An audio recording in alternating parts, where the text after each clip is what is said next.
আসসালামু আলাইকুম। আমি তো ভালোবাসি তোকে পর্ব ২১।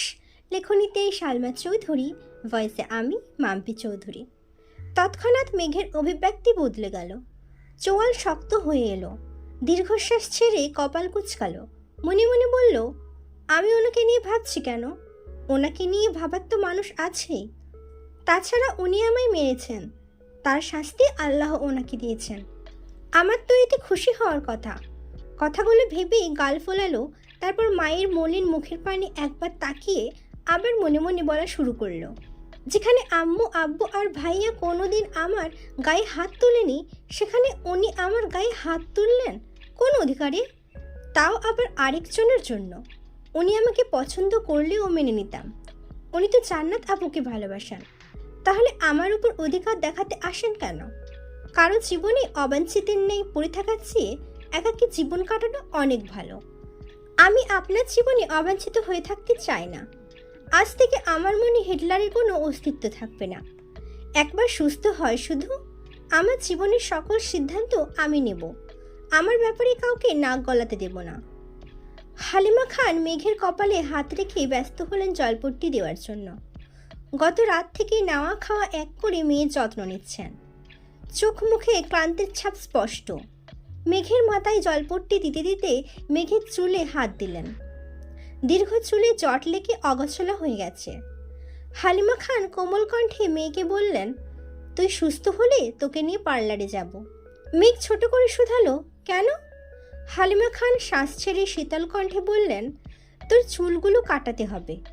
মেঘ আঁতকে উঠে বলল, না, চুল ছোট করব না আমি। হালিমা খান মেঘের মাথায় হাত বুলাতে বুলাতে ঠান্ডার স্বরে বুঝালেন, তুই তো নিজের যত্নই নিতে পারিস না, চুলের যত্ন কিভাবে নিবি? তার থেকে ভালো এখন চুলগুলো কেটে দিলে ভর্তি পরীক্ষা দিতে দিতে দেখবি বড় হয়ে যাচ্ছে। মেঘ চুপচাপ মায়ের কথা শুনছে, কোনো প্রতিবাদ করল না। চোখ বন্ধ করে শুয়ে আছে। এখনও জ্বর 100°C আছে। ঔষধ খাওয়ানো হচ্ছে, তারপরও কমছে না। প্রয়োজন ছাড়া কারোর সাথে কথা বলে না, সারাক্ষণ চোখ বন্ধ করে শুয়ে থাকে, আর না হয় ঘুমায়। তানভীর বিকেলে বের হয়ে এমপি সম্মেলনে গেল। সেখানে প্রোগ্রাম শেষ করে তারা কয়েকজন মিলে এলাকায় বেরিয়েছে ভোট চাওয়ার জন্য। এক গলিতে কয়েকটা বাসায় ভোট চাওয়ার পর আচমকা তানভীরের নজর পড়ে মেইন রোডে। সাথের কয়েকজনকে দায়িত্ব দিয়ে তানভীর দৌড়ে বেরিয়ে এসেছে গলি থেকে। মেইন রোডে এসে গলা উঁচু করে ডাকলো, এই মেয়ে, দাঁড়াও। বন্যা সহসা পিছনে ঘুরল। তানভীরকে দেখে বিস্মিত হয়ে বলল, ভাইয়া, আপনি? তানভীর কয়েক কদম এগিয়ে বন্যার মুখোমুখি হয়ে গম্ভীর কণ্ঠে প্রশ্ন করল, আমি তোমার কোন জন্মের ভাই? তানভীরের গোমরামুখ কথাই বন্যা কিছুটা ভ্যাবাচেকা খেল। উদ্বিগ্ন কণ্ঠে বলল, না মানে আপনি মেঘের ভাইয়া, তাই। তানভীর এবার কিছুটা কড়া স্বরে বলল, আমাকে ভাইয়া ডাকার অধিকার শুধু মেঘের। তোমার ইচ্ছে হলে তানভীর ভাই বলতে পারো, কিন্তু মায়ের পেটের ভাইয়ের মতো ভাইয়া ভাইয়া বলে ডাকবা না। বন্যা আস্তে আস্তে বিড়বিড় করলো, মেঘের ভাইগুলো এমন কাঠখোট্টা কেন? এতদিন শুধু মেঘের মুখেই শুনতাম, এখন দেখি সত্যি সত্যি। তানভীর টিস্যু দিয়ে নাক মুছে ছোট করে শুধালো, কোথায় যাওয়া হচ্ছিল?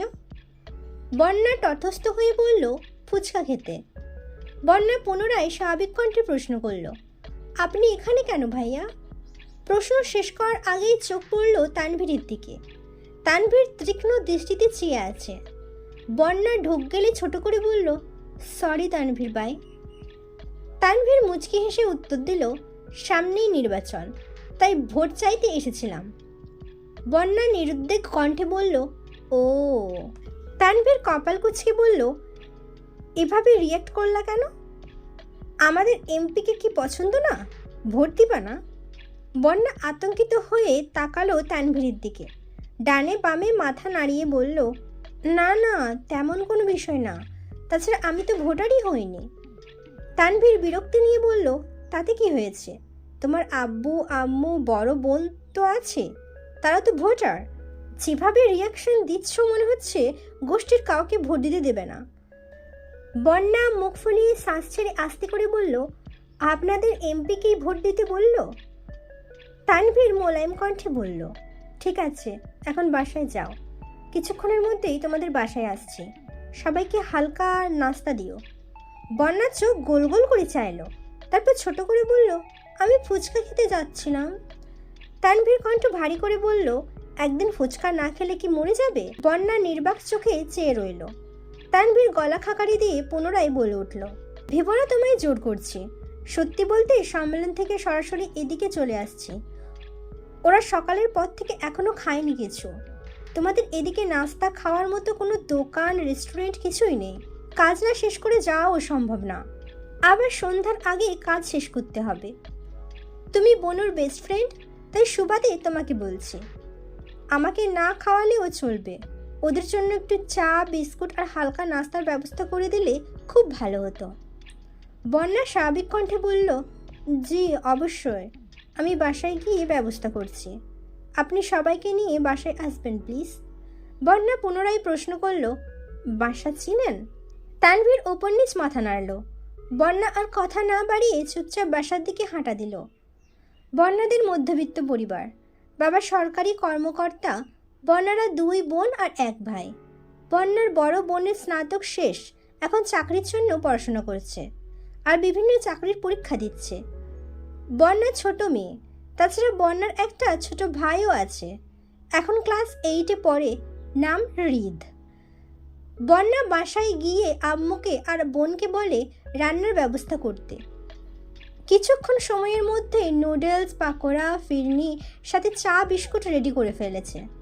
কিছুক্ষণ পর হাজির হলো সকলে। এলাকার সব বাড়িতে বলে শেষের দিকে গিয়েছে বন্যাদের বাসায়। কলিং বেল চাপতেই কিছুক্ষণের মধ্যে বন্যা এসে দরজা খুলে দিল। তানভীর 2টা শপিং ব্যাগ এগিয়ে দিল বন্যার দিকে। সবাইকে বসতে দেখে বন্যা ভিতরে চলে গেছে। বন্যার আম্মু সকলকে নাস্তা দিতে ব্যস্ত। বন্যার বোন কাজ শেষ করে আগেই নিজের রুমে চলে গেলেন। একটা শপিং ব্যাগ খুলতেই চোখে পড়ল পার্সেল করা ফুচকা। বন্যা আশ্চর্য নয়নে তাকিয়ে আছে আর বিড়বিড় করে বলছে, তানভীর ভাই আমার জন্য ফুচকা এনেছেন? উনি কবে থেকে এত ভালো হলেন? তারপর দ্বিতীয় শপিং খুলে দেখলো এতে অ্যাপেল, মাল্টা আরও কি ফল। বন্যাদের বাসায় টুকটাক নাস্তা করে বেরিয়ে পড়েছে সকলে। বন্যার রান্নাঘর থেকে বেরিয়ে মায়ের সাথে মেইন গেটে পর্যন্ত এসে দাঁড়িয়েছে। তানভীর হাসি মুখে বন্যার মায়ের বিদায় দিল। তারপর বন্যার দিকে চেয়ে স্বাভাবিক কণ্ঠে বলল, তোমার বান্ধবী অসুস্থ, খোঁজ নিও ওর, আসছি।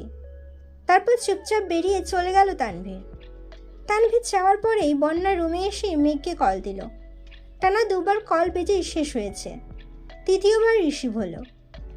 বন্যা চিন্তিত স্বরে শুধালো, তুই নাকি অসুস্থ, কি হয়েছে তোর? মেঘ জ্বরের ঘরে কথা বলতে পারছে না, কাপা কাপা গলায় বলল, জ্বর। তোকে কে বলল? বন্যা স্বাভাবিক কণ্ঠে জবাব দিল, তানভীর ভাই আসছিল, উনিই বলে গেলেন। মেঘ কপাল কুঁচকে গলায় একটু জোর দিয়ে বলল, ভাইয়া তোদের ওখানে গেছিল কেন? বন্যা বলল, আমাদের এলাকাতে ভোট চাইতে এসেছিলেন, আরও কয়েকজন ছিল, আমাদের বাসায় হালকা নাস্তা করে গেছেন আর তোর কথা বলে গেছেন। মেঘ ঠান্ডা কণ্ঠে বলল, ও আচ্ছা। বন্যা পুনরায় শুধালো, জ্বর কি বেশি? আর জ্বর কীভাবে বাঁধালি? মেঘ ভরাট শীতল কণ্ঠে উত্তর দিল, অনেক জ্বর, এমনিই উঠছে। মেঘ মনে মনে ভাবছে, আবির ভাই থাপ্পড় মেরেছে, এটা কোনোভাবেই বন্যাকেই বলা যাবে না। বন্যা উত্তেজিত কণ্ঠে বলল, বেবি শোন না। মেঘ জ্বরের ঘরেই বলছে, বল শুনছি। বন্যা দ্বিগুণ উত্তেজিত কণ্ঠে বলল, জানিস তোর ভাই তো আমার জন্য ফুচকা নিয়ে আসছে আজ। মেঘ এবার চোখ গোল গোল করে চাইল, গলা ছেড়ে বলল, কাহিনী কি পুরোটা বল। বন্যা এবার স্বাভাবিক কণ্ঠে সম্পূর্ণ ঘটনা খুলে বলল। সবটা শোনার পর মেঘের সোজাসাপটা উত্তর, শোন, আমার ভাই যতই রাগ দেখাক না কেন, দিন শেষে আমার পছন্দের সব জিনিস ভাইয়াই এনে দেয়। আবির ভাইয়ের মতো এত নিষ্ঠুর না, তাই ভবিষ্যতে আমার ভাইয়াকে নিয়ে বাজে কথা বলবি না। বন্যা উদ্বিগ্ন কণ্ঠে বলল, আবির ভাইয়ের সাথে আবার কিছু হয়েছে নাকি? মেঘ থাপ্পড়ের কথা এড়িয়ে গিয়ে বলল, ওনার ফোনে একটা মেয়ের ছবি দেখেছি, তাছাড়া জান্নাত আপুর সাথেও গতকাল কত মধুর স্বরে কথা বলেছেন। আমার মনে হয় জান্নাত আপুকেই উনি পছন্দ করেন। বন্যা বিরক্তি নিয়ে বলা শুরু করলো, ফালতু ব্যাটারি নিয়ে একদম ভাববি না তুই। তোর জন্য কিউট একটা বয়ফ্রেন্ড খুঁজে দেব। তুই কোনো চিন্তা করিস না, ওই ব্যাটার কথা তো ভুলেও ভাববি না। ওই ব্যাটা কি হারাচ্ছে সেটা একদিন ঠিক বুঝবে। মেঘের অক্ষিপট ভিজে আসছে, গলা খাকারি দিয়ে আস্তে করে বলল, সময় পেলে আমায় দেখতে আসিস, রাখছি এখন। সঙ্গে সঙ্গে কল কেটে দিল মেঘ। বর্ণাও বুঝতে পারলো মেঘের মন খারাপ, তাই আর বিরক্তি করেনি। মেঘ নীরবে কিছুক্ষণ চোখের জল ফেলে বিড়বিড় করে বলল, আমাকেও অনুভূতিহীন আর নিষ্ঠুর হতে হবে, যাতে দুনিয়ার কোনো কষ্ট আমায় ছুঁতে না পারে। তারপর রুমের ছাদের দিকে চেয়ে অন্যমনস্ক কণ্ঠে গুনগুন করে গান গাইছে। আব ছায়া চলে যায় হি জলের দিন, অভিমান জমে জমে আমি ব্যথাহীন। আব ছায়া চলে যায় হি জয়ের দিন, অভিমান জমে জমে আমি ব্যথাহীন। আহারে জীবন, আহা জীবন, জলে ভাসা পদ্ম যেমন। রাত 9টার দিকে আলী আহমেদ খান আর মোজাম্মেল খান বাসায় ফিরেছেন। খাওয়া দাওয়া শেষ করে আবিরকে দেখতে এসেছেন। কিছুক্ষণের মধ্যে তানভীর ও বাসায় ঢুকেছে। নিজের রুমে গিয়ে ফ্রেশ হয়ে মেঘের রুমে গেল। হালিমা খান মেঘের মাথায় জলপট্টি দিচ্ছেন। মেঘ চোখ বন্ধ করে শুয়ে আছে। মেঘের কাছে কিছুক্ষণ বসে আবিরের রুমে চলে গেল তানভীর। মালিহা খান ছেলের মাথার কাছে বসে বসে মাথায় হাত বোলাচ্ছেন। জ্বর কিছুটা কমেছে, তবে হাতে হালকা ব্যথা, সাথে ফোলাটাও আছে। আলী আহমেদ খান আর মোজাম্মেল খান চেয়ারে বসে আছেন। তানভীর রুমে ঢুকে অন্য পাশে ঘুরে এসে আবিরের বিছানায় বসল। কপালে হাত দিয়ে তাপমাত্রা বোঝার চেষ্টা করল। আলী আহমেদ খান গম্ভীর কণ্ঠে বললেন, আবার কোথায় মারপিট করেছিলে? আবির নিস্তব্ধ হয়ে ছাদের দিকে চেয়ে আছে। আলী আহমেদ খান পুনরায় শুধালেন, কি হলো? কাকে মেরে নিজের হাতের এই অবস্থা করেছ? আবির আব্বুর দিকে চেয়ে নরম স্বরে বলল, আমি খুবই ভদ্র ছেলে, মারপিট একদমই পছন্দ করি না। আপনি শুধু শুধু টেনশন করেন আমাকে নিয়ে। আবিরের ভাবের কথা শুনে তানভীর বিস্ময় চোখে চেয়ে আছে আর মনে মনে বলছে, বাহ ভাইয়া বাহ, কি নাটকটাই না করছো। বলতেই হয়, আপনি গুরু, আমি শিষ্য, বুদ্ধি আমার কম, আপনি বুঝাইয়া দিলে বুঝিতে সক্ষম। মোজাম্মেল খান কঠিন স্বরে বলে উঠলেন, মারপিট যদি নাই করবা তাহলে এই অবস্থা হলো কেন শরীরের? আবির আমতা আমতা করে বলল, রাস্তায় কিসের সাথে ধাক্কা লেগে কেটে গেছিল। তানভীর মিটিমিটি হাসছে আর মনে মনে বিড়বিড় করছে, আহারি বেচারা ভাই আমার। আলী আহমেদ খান বিরক্তির স্বরে বললেন, আগেই বলেছিলাম বাইক না কিনতে। 3-3টা প্রাইভেট কার থাকার পরও তোমাদের হয় না। আজকে যদি গাড়িতে চলাচল করতে তাহলে বৃষ্টিতে ভিজতেও হতো না, আর হাতের এই অবস্থাও হতো না, আর এখন এভাবে জ্বরে পড়েও থাকতে না। শ্বাস ছেড়ে আবার বলা শুরু করলেন, ঠিকই তো, তোমার বন্ধু সেদিন এসে তোমার কোম্পানির ওপেনিং ডের ইনভিটেশন দিয়ে গেল। তুমি আধমরা হয়ে পড়ে থাকলে ওপেন কে করবে? আবির ছোট করে বলল, আমিই করব। কপাল কুঁচকে আলী আহমেদ খান হুঙ্কার দিয়ে বললেন, এসব ভণ্ডামি বাদ দিয়ে কাজে মনোযোগ দাও। মারপিট করে জীবনে কিছুই করতে পারবে না, শুধু শত্রুর সংখ্যাই বাড়বে। কোম্পানি শুরু করার অনুমতি চেয়েছো, অনুমতি দিয়েছি। এখন যদি কোম্পানির কাজের বাহিরে নিজের মর্জির মতো চলো তাহলে আমাকেও কঠোর হতে হবে, এই আমি বলে রাখলাম। মালিহা খান কোমল কণ্ঠে বললেন, ও তো বললো মারপিট করেনি। আলী আহমেদ খান গম্ভীর কণ্ঠে বলে উঠলেন, তোমার ছেলের বয়সটা আমিও পার করে এসেছি। কোন কারণে কি হতে পারে সে সম্পর্কে আমার সম্পূর্ণ ধারণা আছে। একটা সময় রাজনীতি আমিও করেছি, রাজনীতির জন্য কত কত জায়গায় আমিও মারপিট করেছি। কি লাভ হয়েছে তাতে? দিন শেষে সব ছেড়ে ব্যবসা শুরু করতে হয়েছে। তোমার ছেলেকে সময় থাকতে বোঝাও, এসব ঝামেলাতে না জড়িয়ে কাজে মন দিতে। আলী আহমেদ খানের কথা শুনে আবির, তানভীর আর মালিহা খান তিনজনই বিস্ময়কর দৃষ্টিতে তাকিয়ে রয়েছে। কিছুক্ষণ পর মালিহা খান নরম স্বরে বললেন, আপনার রক্তই তো পেয়েছে। বড় আম্মুর কথা শুনে তানভীর ফিক করে হেসে উঠল। আলী আহমেদ খান বিরক্ত হয়ে বললেন, তোমরা ছেলেকে লাই দিয়ে দিয়ে মাথায় তুলছ। তুলো তুলো, আমার সমস্যা নেই। একদিন শুধু আমার কানে ওর মারপিটের খবর আসুক। কথা না শেষ করেই রাগে ফুঁসতে ফুঁসতে চলে গেলেন আলী আহমেদ খান। তানভীর নিঃশব্দে হেসেই চলেছে। মোজাম্মেল খান কঠিন স্বরে বলে উঠলেন, এত হেসে লাভ নেই। রাজনীতি করার অনুমতি পেয়েছো বলে যা তা করে বেড়াবে তা কিন্তু সহ্য করব না আমরা। তোমাদের দু ভাইকেই সাবধান করে দিচ্ছি, এই বাড়িতে থাকতে গেলেই বাধ্য ছেলের মতোই থাকতে হবে। মোজাম্মেল খানও বেরিয়ে গেলেন। মালিহা খান ছেলের মাথায় হাত বোলাতে বোলাতে বললেন, তুই এত বছর বাইরে ছিলি, এখানে কার সাথে ঝামেলা করিস? আবির কপাল কুঁচকে তাকালো মায়ের দিকে, কণ্ঠ ভারী করে বলল, আম্মু তুমি অন্তত এসব কথা বলো না। আমি মারপিট করিনি, এমনিই কেটে গেছে, এত চিন্তা করো না তো। আবির শ্বাস ছেড়ে আবার বলল, বিশ্বাস না করলে তোমার সামনে তানভীরকে জিজ্ঞেস করো। কিরে তানভীর, আমি কি মারপিট করি? আবিরের এরকম প্রশ্নে ভ্যাবাচাকা খেলো তানভীর। কিছুটা নড়ে চড়ে হাসি চেপে বলল, না একদমই না। ভাইকার মতো নিষ্পাপ একটা শিশু কি মারপিট করতে পারে? বড় আম্মু, তুমি শুধু শুধু চিন্তা করছো। মালিহা খান কিছু বলার আগেই আবির বলে উঠল, আম্মু তুমি এখন আব্বুর কাছে যাও। রাগে ফুঁসতেছে মনে হয়, তুমি ওনাকে সামলাও গিয়ে। আমি ঠিক আছি, সমস্যা হলে কল দেব নে। মালিহা খানও ছেলের কথা মতো বেরিয়ে মেঘকে দেখে নিচে চলে গেলেন। আবির মোলায়েম কণ্ঠে তানভীরকে শুধালো, মেঘ কেমন আছে? তানভীর স্বাভাবিকভাবেই উত্তর দিল, শরীরের তাপমাত্রা তো কমছে না, ঘুমাচ্ছে দেখে আসলাম। আম্মু বলল বিকেলে একটু নাকি কমেছিল জ্বর। আবিরের চেহারায় চিন্তিত ভাব স্পষ্ট বোঝা যাচ্ছে। তানভীর কিছুটা তপ্ত স্বরে বলল, নিজেকে আহত করে কী লাভ হলো? দিব্যি দুজনে দুই রুমে পড়ে অসুস্থতায় ভুগছ। তুমি সুস্থ থাকলে তো বোনর কেয়ার করতে পারতা। আবির চুপচাপ শুয়ে আছে, কিছুই বলছে না। আবিরকে নীরব থাকতে দেখে তানভীর ছোট করে শুধালো, ব্যথা কমেছে হাতের? আবির গম্ভীর কণ্ঠে উত্তর দিল, কিছুটা। তানভীর পুনরায় প্রশ্ন করল, খেয়েছো ভাইয়া? আবির সঙ্গে সঙ্গে উত্তর দিল, হ্যাঁ। আবির হঠাৎই তীক্ষ্ণ দৃষ্টিতে চেয়ে তানভীরকে প্রশ্ন করল, কোথায় যাবি বলেছিলি, গেছিলি? কি খাওয়ালো? তানভীর হাসি মুখে উত্তর দিল, নাস্তা খাইয়েছি। আবির স্বাভাবিক কণ্ঠে বলল, গো অ্যাহেড।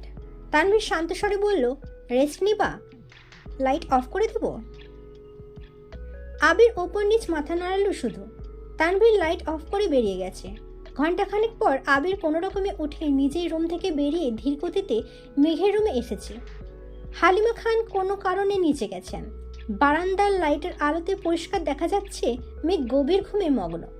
24 ঘন্টার জ্বরে অষ্টাদশীর মুখমণ্ডল মলিন হয়ে গেছে। মেঘের ঘুম বরাবরই খুব গভীর। বাড়িতে বড়সড় দুর্ঘটনা হলেও ঘুমে থাকলে মেঘ কিছুই বুঝতে পারে না। এখন তো জ্বর, তার উপর ঔষধের প্রভাবে সারাদিন রাত শুধু ঘুমায়। আবির বিছানার পাশে মেঘের কাছাকাছি এসে বসেছে। বাম হাত এগিয়ে দিল অষ্টাদশীর কপালে বরাবর। জ্বরের তীব্রতা বুঝতে পেরে দীর্ঘশ্বাস ফেলল। অষ্টাদশীর চুলে হাত বোলালো, বিড়বিড় করে বলল, আল্লাহ ওর সব ব্যাধি আমায় দাও, তবুও ওকে তুমি সুস্থ করে তোলো প্লিজ। ওর এই অসুস্থতা সহ্য করার ক্ষমতা আমার নেই। কিছুটা সময় নিস্তব্ধ হয়ে চেয়ে রইল অষ্টাদশীর ক্লান্ত বদনে। মনে মনে কত শত ভাবনারা যেন বাঁধ ভেঙে ছুটোছুটি করছে। মাথায় হাত বোলাতে বোলাতে শীতল কণ্ঠে বলা শুরু করলো, আই এম সরি মেঘ, আর কোনোদিন তোর গায়ে হাত তুলবো না। প্লিজ এবারের মতো মাফ করে দিস আমায়। গত 9 বছরের মতো এবার অন্তত দূরে সরিয়ে দিস না। রাগ কর আর যাই কর, কিন্তু কথা বলিস প্লিজ। তুই কথা না বললে এবার হয়তো দেশ নয় দুনিয়া ছেড়েই চলে যাব। কথাগুলো একবারই বলে দীর্ঘশ্বাস ছেড়ে ধীর পায়ে রুম থেকে বেরিয়ে নিজের রুমে চলে গেল আবির। রুমে গিয়েই ফোন হাতে নিয়ে ডাক্তারের নাম্বারে কল করলো। ডাক্তারের সাথে কথা শেষ করে একটা ছোট পৃষ্ঠাতে দুটো ঔষধের নাম লিখতে লিখতে তানভীরকে কল করলো। তানভীর 1 মিনিটের মধ্যে রুমে হাজির হলো। আবির ওয়ালেট থেকে 1000 টাকার নোট বের করলো। ঔষধের নাম লেখা পৃষ্ঠা আর টাকাটা তানভীরের দিকে এগিয়ে দিয়ে বলল, কষ্ট করে এই দুটো ওষুধ নিয়ে আসবি প্লিজ, আর বাকি টাকা দিয়ে ওর জন্য খাবার নিয়ে আসিস। তানভীর পৃষ্ঠা হাতে নিয়ে ঠান্ডা স্বরে বলল, টাকা লাগবে না, আমার কাছে আছে।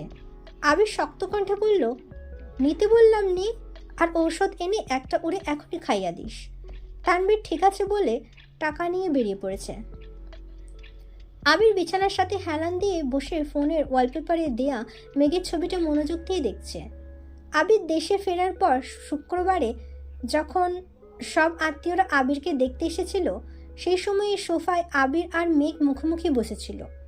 তখনই আবির মেঘের ছবি তুলেছিল।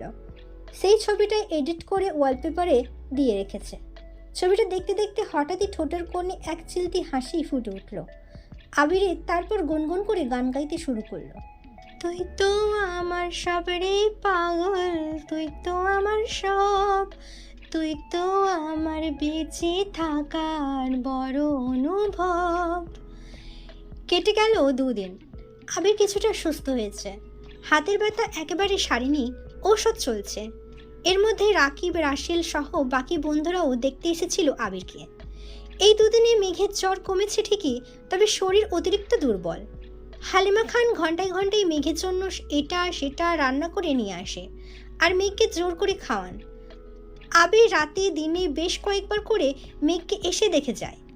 মেঘ সজাগ থাকলেও আবিরকে দেখলেই চোখ বন্ধ করে শুয়ে থাকে। আবির 2-একটা কথা বললেও মেঘ যেন নিস্তব্ধ হয়ে থাকে, সর্বোচ্চ মাথা নাড়ে শুধু। রবিবার রাতে আবির বিছানায় বসে বাম হাতে ল্যাপটপে কাজ করছিল। আগামীকাল 1 তারিখ, আবির অফিসের ওপেনিং ডে। ইকবাল খান দরজা এসে হালকা কাশি দিয়ে বললেন, ভিতরে আসবো? আবির ল্যাপটপ থেকে চোখ সরিয়ে কাকামণির দিকে চেয়ে বলল, কাকামণি ভিতরে আসো। ইকবাল খান চেয়ারে বসতে বসতে শুধালেন, শরীরের কী অবস্থা এখন? কাল কি অফিস করতে পারবি? আবির ঠান্ডা কণ্ঠে জবাব দিল, পারবো। তাছাড়া রাকিব, রাসেল তো আছেই, সমস্যা হবে না আশা করি। ইকবাল খান একটু শক্ত কণ্ঠে বললেন, কালকে কিন্তু বাইক নিয়ে বের হবে না, আমি তোকে নিয়ে যাব। আবির মাথা নিচু করে বলল, আমি যেতে পারবো বাইকে। ইকবাল খান এবার কিছুটা রেগেই বললেন, তোকে তো তোর বাবা চাচার সাথে যেতে বলছি না, তুই আমার সাথে যাবি। আমি তো নিজের টাকা দিয়ে গাড়ি কিনেছি, এখানে ওনাদের অধিকার নেই। আবির গম্ভীর কণ্ঠে বলল, তারপরও? ইকবাল খান রাগান্বিত কণ্ঠে বলে উঠলেন, তারপরও বলতে কিছুই নেই, তুই আমার সাথে যাবি, এটাই শেষ কথা। আর তুই যদি এই অবস্থায় বাইক নিয়ে বের হতে যাস, তখন তো ভাইজান ডাইরেক্ট নিষেধ করবেন, তখন তো আবার আদেশ মানতে ঠিকই বাধ্য হবে। এত ঝামেলা দরকার নেই, তুই কাল আমার সাথে যাচ্ছিস, এটাই শেষ কথা। আবির দীর্ঘশ্বাস ছেড়ে বলল, ঠিক আছে। সোমবার সকাল সকাল আবির একেবারে পরিপাটি হয়ে রুম থেকে বের হয়ে মেঘের রুমে ঢুকলো। ফিটফাট সুদর্শন আবির ভাইকে দেখে মেঘের বুকের ভেতর ধুকপুক শুরু হয়ে যাচ্ছে। মেঘ বিপুল চোখে তাকিয়ে নিজেকে নিজেই প্রশ্ন করছে, ওনাকে এত ভালো লাগে কেন? দেখলেই যেন মনটা শান্তিতে ভরে যায়। আবির মেঘের কাছাকাছি এসে মোলায়েম কণ্ঠে শুধালো, বুঝতে পারি? মেঘ নির্বাক তাকিয়ে রইল। কয়েক মুহূর্ত পর মাথা হেলিয়ে বুঝালো বসার জন্য। আবির মেঘের কাছাকাছি বসে ঠান্ডা হাতে মেঘের কপালে আলতো করে ছুঁতে মেঘ কিছুটা কেঁপে উঠল। আবির চিন্তিত স্বরে বলল, জ্বর তো নেই, তারপরে চোখ মুখ এত শুকনো লাগছে কেন? খাস না কিছু? মেঘ কিছুই বলছে না। আবির পুনরায় বলল, বাইরে কিছু খাবি? আসার সময় নিয়ে আসবো। মেঘ সঙ্গে সঙ্গে মাথা নেড়ে না করল। আবির উদ্গ্রীব হয়ে বলল, কি খাবি বল? রেস্টুরেন্টের খাবার, কেক, বিস্কিট, চানাচুর, চিপস, চকলেট নাকি আইসক্রিম? মেঘ আস্তে করে বলল, কিছু খাবো না। আবির ভ্রু নাচিয়ে শুধালো, চিপসও খাবি না? মেঘ ছোট করে বলল, না। না বলেই সঙ্গে সঙ্গে ওষ্ঠ উল্টালো। আবির তীক্ষ্ণ দৃষ্টিতে চেয়ে দীর্ঘশ্বাস ছেড়ে বলল, আচ্ছা বাদ দে, আজ আমার নিজস্ব অফিসের প্রথম দিন, দোয়া করিস আমার জন্য। মেঘ আশ্চর্য নয়নে তাকিয়ে মনে মনে ভাবছে, আবির ভাই আমার কাছে দোয়া চাইতে আসছেন, এটা কি স্বপ্ন নাকি? মেঘ মন খারাপ সরিয়ে হাসি মুখে বলল, ফি আমানিল্লাহ, আপনার জন্য অনেক অনেক শুভকামনা রইল। মনে মনে বলল, দোয়া করি আপনি আপনার ব্যবসা আর জান্নাত আপুকে নিয়ে সুখে থাকুন। আবির স্বাভাবিক কণ্ঠে বলল, ধন্যবাদ, তুই সাবধানে থাকিস আর খাওয়া দাওয়া ঠিকমতো করিস, আসছি। আবির রুম থেকে বের হতে হতে মনে মনে বলছে, দোয়া কর যেন খুব তাড়াতাড়ি সাকসেসফুল হতে পারি আর তোকে আমার কাছে নিতে পারি। এই ছিল আমিত্ব ভালোবাসি তোকে পর্ব 21। পরবর্তী পর্ব নিয়ে খুব তাড়াতাড়ি আসবো। সুস্থ থাকবেন, ভালো থাকবেন, নিজের খেয়াল রাখবেন। আল্লাহ হাফেজ।